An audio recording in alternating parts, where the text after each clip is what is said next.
Bonjour Pascal Hardy, bienvenue. Bonjour. Vous êtes donc le fondateur de Nature Urbaine, le président d'Agripolis. Votre métier, ce sont les fermes urbaines. C'est quoi une ferme urbaine? Bon, quand on emploie le mot, on comprend ce que c'est, mais c'est quoi les caractéristiques? Les caractéristiques d'une ferme urbaine, c'est d'abord de s'installer dans des endroits qui ne sont pas utilisés par ailleurs, par exemple des toits ou des délaissés urbains, pour pouvoir produire un certain nombre de choses, et en particulier des légumes ou des fruits. Qu'est-ce qu'on appelle un délaissé urbain? Eh bien, vous voyez quelquefois des dents creuses entre deux immeubles, avec une occupation progressive par des gens qui viennent cultiver. En général, ces projets-là sont plutôt des projets à visée, je dirais, sociétale, de vie dans le quartier.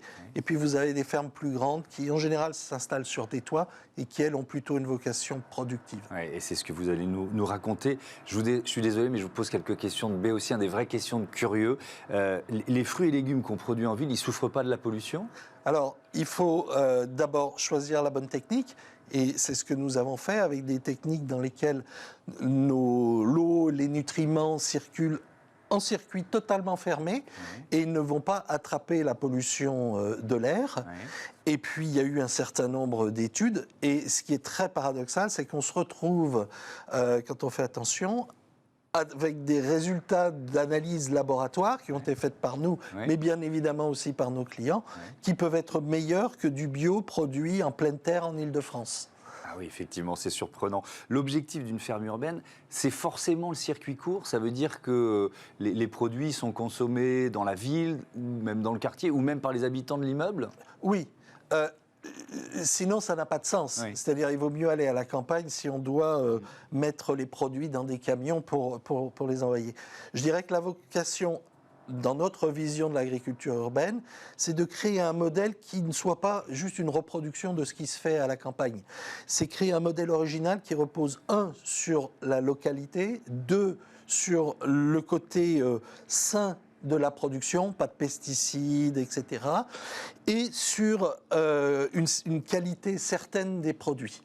Et cet ensemble-là vise à créer, je dirais, une niche, un segment particulier, avec sa méthode de production, son type de clientèle, mais pas de remplacer ce qui se fait évidemment à la campagne.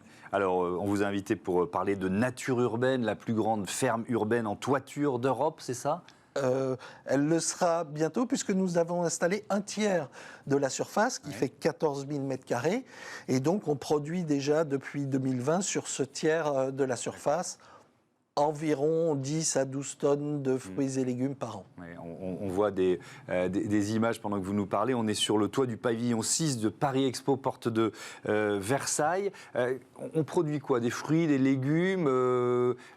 Comment ça marche en quelque sorte? Alors, d'abord, comment ça marche? C'est de l'agriculture verticale.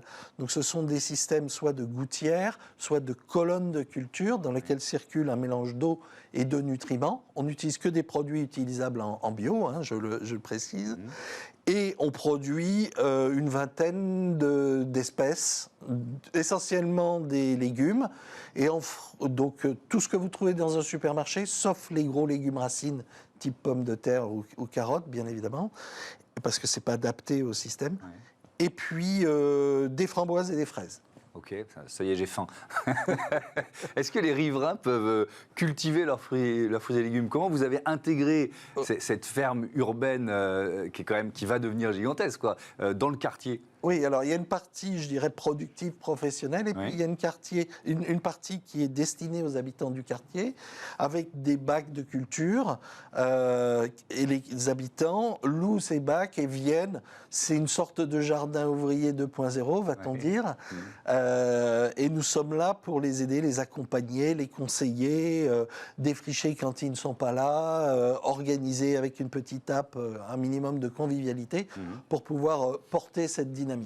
Alors, cette ferme Nature Urbaine, elle va émettre des certificats de compensation carbone. On peut rappeler quelques principes de cette compensation carbone. Les émissions de gaz à effet de serre sont évitées, mesurables et permanentes. Un tiers indépendant procède à la vérification régulière des émissions de gaz à effet de serre ainsi évitées. Et les crédits carbone délivrés sont impérativement uniques. Ça veut dire quoi, ça, crédit carbone impérativement unique? Comment ça marche? Qui peut en bénéficier aussi? Alors, Unique, ça veut dire qu'à partir du moment où on a fait une mesure, on a acté avec un partenaire certificateur une véritable différence d'émissions, eh bien certains partenaires, que ce soit des entreprises, des exposants sur le parc, peuvent acheter un certificat de compensation volontaire.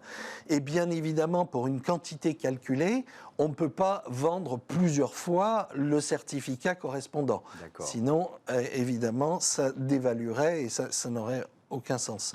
Donc, l'unicité du certificat, elle est attestée par le calcul et puis par l'organisme certificateur. Une ferme urbaine qui émet des certificats de compensation carbone, c'est déjà arrivé ? Non, c'est une première mondiale. On est dans un dispositif que l'ADEME appelle le dispositif de compensation volontaire, qui est différent des mécanismes qui résultent du protocole de Kyoto, qui, eux, sont très encadrés et désignent des secteurs fortement émissifs de CO2, comme des cimenteries, des choses comme ça. Nous, on est dans ce dispositif-là de compensation volontaire, et l'idée, c'est de s'adresser, je dirais, à nos parties prenantes, même si justement, on n'est pas une cimenterie, et donc les enjeux ne sont pas monstrueux en termes de volume. On parle là de 30 tonnes de carbone évité, des choses comme ça. Donc on n'est pas dans des ordres de grandeur mirifiques.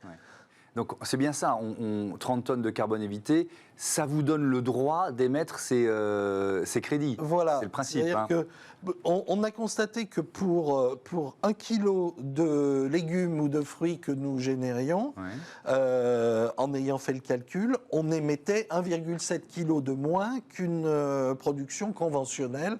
Par exemple, ces tomates qu'on achète partout en supermarché, qui sont en général produites sous serre, en général chauffées au printemps, avec du gaz, etc. Donc, on a fait cette comparaison. Il y a un vrai différentiel. Et donc, en achetant ces tomates-là, vous évitez la différence d'émission. Est-ce que ça a supposé pour obtenir ce droit d'émettre des certificats de compensation carbone, c'est le modèle qui veut ça, ou est-ce que ça a supposé de votre part des efforts particuliers ? Vous voyez ce que je veux dire ? Ça fait partie de notre ADN, ces efforts particuliers. Moi, je viens du monde de l'environnement auparavant, et notre idée, comme je disais tout à l'heure, c'était pas de refaire certaines erreurs d'agriculture conventionnelle, c'était d'emblée d'intégrer toutes les contraintes amont sur les produits que l'on achète. Nos colonnes intègrent le maximum de matières recyclables possible, et en aval, c'est-à-dire gérer correctement les déchets, toutes les conséquences, limiter drastiquement les transports, etc. Donc en fait, ça faisait déjà partie de notre ADN, ce qui nous a permis d'arriver à ce point. Vous l'avez dit, mais vous faites la démonstration qu'une agriculture alternative est possible. Vous dites quoi ? Vous dites qu'il faut qu'on sorte du système alimentaire tel qu'il fonctionne aujourd'hui, qui est aberrant ? Alors, je vais me garder de critique globale parce qu'il y a beaucoup de formes d'agriculture. Mais globalement, on a des soucis avec certaines de ces formes-là. Et effectivement, l'attention aux émissions de carbone, je pense qu'elle pourrait aller beaucoup plus loin. La difficulté, ce sont non seulement les pratiques culturales, une agriculture très mécanisée, etc., mais aussi les intrants. Au travers un des plus forts impacts, ce sont les engrais qui sont utilisés.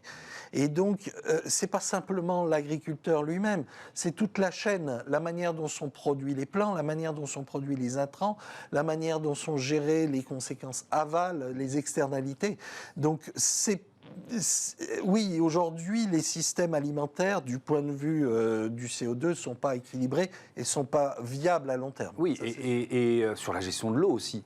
Je crois que c'est 70%, c'est ça, des prélèvements en eau qui sont faits pour l'agriculture. Oui, alors, on est en période on sort d'une période de canicule. Il y a des questions de stress hydrique qui vont certainement se poser dans certaines villes cet été, malheureusement, et c'était déjà le cas l'été dernier. Donc, vous, comment, on va être très concret, comment vous faites pour utiliser le moins d'eau possible, d'une certaine façon ? Eh bien, c'est de la R&D. Donc, on a développé un système, comme je le disais en commençant, de boucles totalement fermées.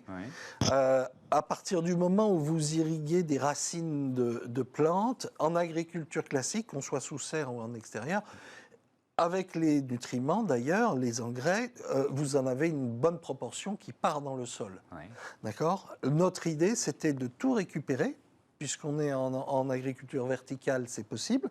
Donc on a des collecteurs qui récupèrent l'ensemble de ce qui n'a pas été absorbé par les plantes, qui les rééquilibrent en termes de pH, en termes de nutriments, etc., et qui les remettent dans le système. Et donc c'est comme ça qu'on arrive à utiliser 10% seulement de l'eau et des nutriments qui sont utilisés par ailleurs pour produire la même chose. Donc c'est une R&D. On n'est pas les seuls à avoir fait cette R&D-là, mais c'est un horizon possible. Et je sais que dans des grandes serres, notamment dans le sud de la France, on s'inspire progressivement de ça et on relâche dans le milieu de moins en moins d'eau. Mais je dirais la consommation va plus vite que les améliorations techniques. Merci beaucoup Pascal Hardy, bon vent à votre ferme Nature Urbaine. Voilà, c'est l'heure du débat de ce Smart Impact. On parle des ressources nécessaires à la transition électrique.